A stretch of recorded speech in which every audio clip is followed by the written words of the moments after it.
میں تیرا فقیر ملنگ خدا، مجھے اپنے رنگ میں رنگ خدا، مجھے اپنے رنگ میں رنگ خدا۔ نحمده ونصلي على رسوله الكريم اما بعد فاعوذ بالله من الشيطان الرجيم بسم الله الرحمن الرحيم فلا اقتحم العقبة وما أدراك ما العقبة فك رقبة أو إطعام في يوم ذي مسغبة يتيما ذا مقربة أو مسكينا ذا متربة ثم كان من الذين آمنوا وتواصوا بالصبر وتواصوا بالمرحمة أولئك أصحاب الميمنة۔ عن سلمان رضي الله تعالى عنه قال: خطبنا رسول الله صلى الله عليه وسلم في آخر يوم من شعبان، فقال رسول الله صلى الله عليه وسلم: يا أيها الناس قد أظلكم شهر عظيم مبارك، شهر فيه ليلة القدر خير من 1000 شهر، وهو شهر الصبر، الصبر ثوابه الجنة، وشهر المواساة، وشهر يزاد رزق المؤمن فيه، إلى آخر الحديث، رواه ابن خزيمة والبيهقي رحمهم الله تعالى۔ صدق الله العظيم وصدق رسوله النبي الكريم۔ السلام علیکم ورحمۃ اللہ وبرکاتہ۔ برادران اسلام،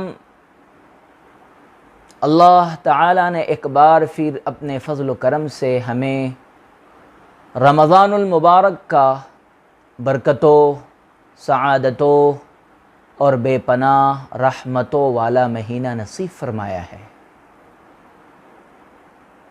ماہ رمضان المبارک کی آمد دلوں کو منور اور روح کو حشاش بشاش کر دیتی ہے۔ ماہ رمضان المبارک کی آمد نیکیوں کے موسم بہار کی آمد ہے۔ ابتلاء و آزمائش، آلام و مصائب، آفت و ظلم اور کرونا وبا اور مرض کے اس دور میں ماہ مبارک کی آمد یقیناً ہمارے لیے نوید سحر ہے۔ برادران اسلام، ماہ رمضان المبارک تقوی، پرہیزگاری، اطاعت و فرمانبرداری، خلوص و وفا شعاری، ہمدردی، خیرخواہی، غمخواری اور غمگساری، محبت و شفقت، ایثار و قربانی، خدمت خلق، راہ خدا میں استقامت، جذبہ حمیت اور جذبہ اتحاد، اللہ اور رسول اللہ صلی اللہ علیہ وسلم کے ساتھ بے پناہ لو لگانے کا مہینہ ہے۔ ہم جانتے ہیں ماہ رمضان المبارک میں قرآن کریم کا نزول ہوا، روزے فرض ہوئے، جنگ بدر کا واقعہ پیش آیا، شب قدر رکھی گئی، فتح مکہ کا واقعہ پیش آیا، اس مہینے کے تینوں عشروں کو مخصوص اہمیت دی گئی، پھر اس مہینے میں زکوٰۃ، صدقات، انفاق اور فطرانے کا اہتمام کیا گیا۔ نتیجتاً ماہ رمضان المبارک کی عبادات کے درجات کو بہت زیادہ بلندی اور فضیلت دے دی گئی۔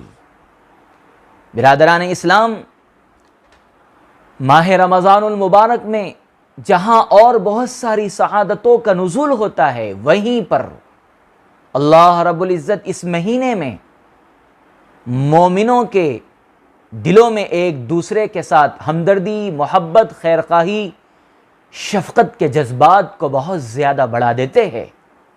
حدیث پاک میں اس مہینے کو اللہ کے پیارے حبیب حضرت محمد صلی اللہ علیہ وسلم نے اس خطبے میں جو رمضان سے ایک دن پہلے آپ نے پیش فرمایا تھا، شہر المواسات، غمخواری و ہمدردی، ایک دوسرے کے ساتھ حسن سلوک کا مہینہ کہاں ہے؟ یہ مہینہ ایک دوسرے کے ساتھ ہمدردی کے جذبات کو فروغ دینے کا مہینہ ہے۔ ضرورت مندوں، محتاجوں، مفلسوں، بے سہارا لوگوں،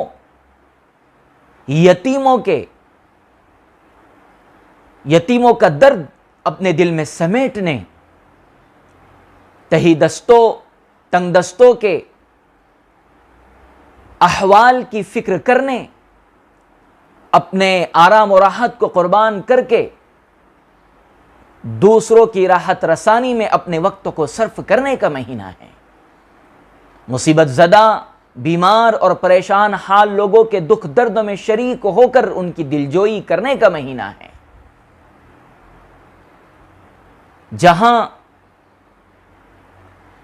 جہاں ہم اپنے لیے خیر، بھلائی اور اچھائی کی فکر کریں، وہیں اپنے ماتحتوں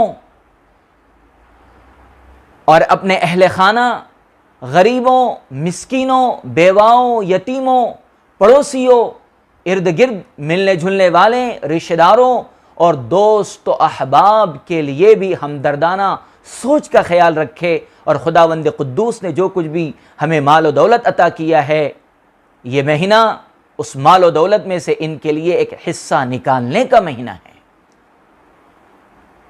یہ مہینہ دکھوں کو بانٹنے کا مہینہ ہے، دوسروں کے احوال کی خبرگیری کر کے غم گساری کرنے کا مہینہ ہے، غربا فقراء روزے داروں کے لیے سحر و افطار کا انتظام کرنے یا انہیں اپنے ساتھ شریک کرنے، حکم خدائی کے پیش نظر زکوٰۃ اور صدقہ فطر اور عید کے موقع پر غریبوں، یتیموں، مسکینوں، بے سہارا لوگوں میں کپڑوں کو تقسیم کرنے کا مہینہ ہے۔ کسی نے کیا ہی خوب کہا ہے، درد دل کے واسطے پیدا کیا ہے انسان کو، ورنہ طاعت کے لیے کچھ کم نہ تھے کروں بیا۔ رسول اللہ صلی اللہ علیہ وسلم نے فرمایا ہے، الدین النصیحہ، مذہب اسلام سراپا ہمدردی اور خیر خواہی کا مذہب ہے۔ ای الاسلامی خیر کے جواب میں جناب نبی کریم صلی اللہ علیہ وسلم نے فرمایا، بہترین اسلام بھوکوں کو کھانا کھلانا ہے۔ نیز ایک موقع پر رسول اللہ صلی اللہ علیہ وسلم نے فرمایا، جو کوئی کسی برہنہ شخص کو کپڑا پہنائے، اللہ رب العزت اس کو جنت کا لباس پہنائیں گے۔ ماہ رمضان المبارک غمخواری اور ہمدردی کا مہینہ اس طرح سے بھی ہے کہ روزہ رکھ کر ہر روزے دار کو احساس ہوتا ہے، اس بات کا روزہ رکھ کر کے روزے دار کو احساس ہوتا ہے فاقے بھوک کی شدت اور فاقہ کیسی تکلیف دہ چیز ہے، اس بات کا احساس ہوتا ہے۔ روزہ رکھنے سے روزے دار کے اندر ان غرباء اور مسکین کے تئیں ہمدردی اور خیر خواہی کے جذبات پیدا ہوتے ہیں، جو بیچارے لاچاری کی وجہ سے فاقے پر فاقہ کرتے ہیں۔ آیات اور روایات پر غور کرنے سے یہ بات واضح ہو جاتی ہے کہ غرباء کی امداد و اعانت کرنا ماہ رمضان المبارک کی عبادتوں میں سے سب سے اہم اور بہت ضروری عبادت ہے۔ لہذا پاس پڑوس، رشتہ دار اور دوست و احباب کی خوب خبرگیری لیں، مستحقین زکوٰۃ کو خوب عزت کے ساتھ زکوٰۃ ادا کرے۔ معاشرے میں بے شمار افراد غیور، خوددار اور شریف قسم کے ہوتے ہیں، شرم کی وجہ سے وہ خود مانگتے نہیں ہیں، حالانکہ وہ بے انتہا ضرورت مند ہوتے ہیں۔ ایسے لوگوں کو اس وجہ سے نظر انداز کرنا کہ وہ کسی کے گھر پر مانگنے کے لیے نہیں آتے ہیں، درست بات نہیں ہے، بلکہ ایسے لوگوں کے گھر پر جا کر کے خود ان کی مدد اور نصرت کرنی چاہیے۔ مذہب اسلام نے ان افراد کی بہت زیادہ حوصلہ افزائی فرمائی ہے جن کے دل ہمدردی اور خیر خواہی کے جذبات سے ہمیشہ سرشار ہوتے ہیں۔ قرآن مجید کی تعلیمات، قرآن مجید اور رسول اللہ صلی اللہ علیہ وسلم کی تعلیمات اور سیرت سے ہم نے یہ سبق سیکھا ہے، اور یہ بات معلوم ہوتی ہے کہ وہ شخص سب سے بہترین اور اچھا ہے جو انسانوں کے حق میں مفید ہو، نفع بخش ہو، فائدہ مند ہو، اس کی ذات سے کسی کو کوئی تکلیف نہ پہنچتی ہو، غریبوں، یتیموں اور عام لوگوں کے دلوں میں خوشیوں کو وہ بھر دیتا ہے۔ زندگی کے قیمتی لمحات کو رنج و غم دور کرنے کی کوشش میں وہ صرف کرتا ہے۔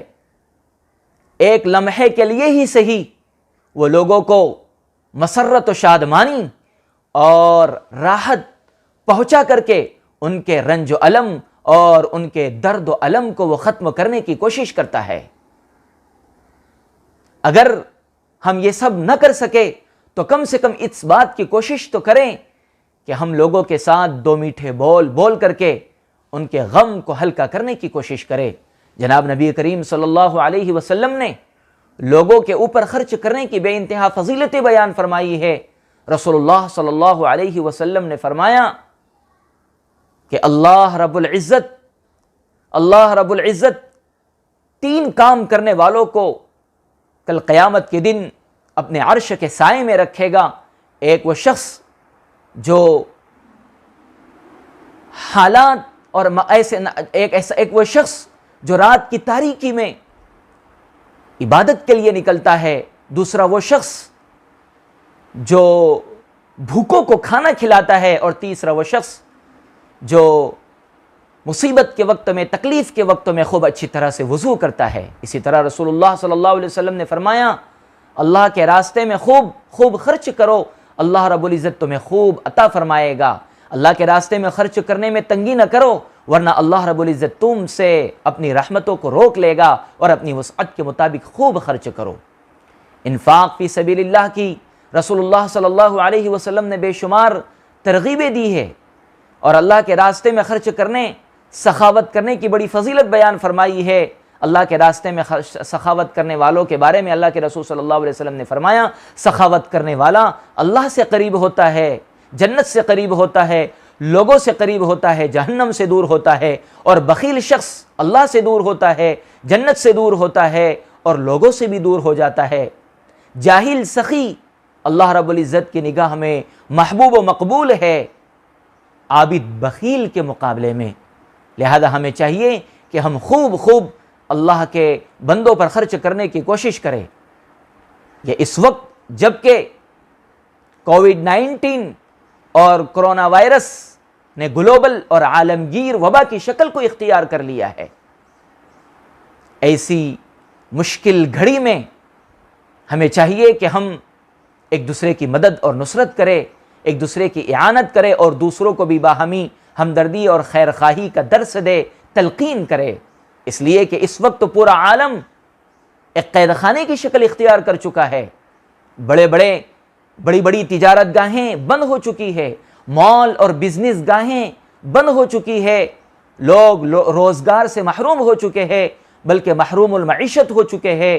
مشکل کی ان گھڑیوں میں نادار، مفلوق الحال، غریب، غربا، تنگ دست لوگوں کی مدد اور نصرت کرنا یہ ہمارا ایمانی اور اخلاقی فریضہ ہے۔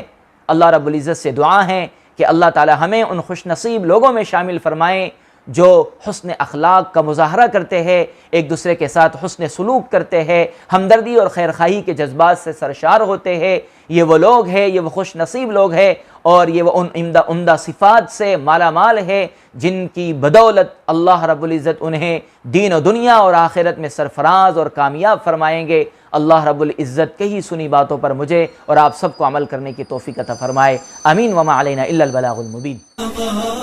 الخير مستبقا والقلب يشتاق دوما أنت تروينا يا درة الكون طال